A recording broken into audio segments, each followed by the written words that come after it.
Hi darlings, welcome back to my channel. So in today's video we are going to prepare the rosemary and cloves water.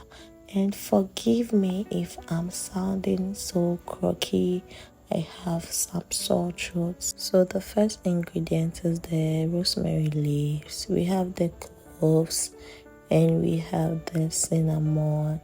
I'm using the spray bottle because I couldn't find my spray bottle, so pardon me. But later at the end of the video you're going to see I got it back. So you first have to wash your ingredients, which is the cloves, rosemary leaves and cinnamon. You can choose not to wash it. I want to wash mine, so let's do what suits us better. So you put it on the fire for about 5 minutes. When I was done, I strained the rosemary, the cloves and the cinnamon out of the water. I wanted the water to have everything in it, so I left it for 24 hours, which is an overnight thing, and I strained it and got the water I wanted.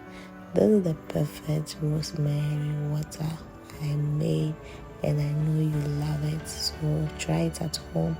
Make sure you subscribe and leave a comment if you actually did subscribe.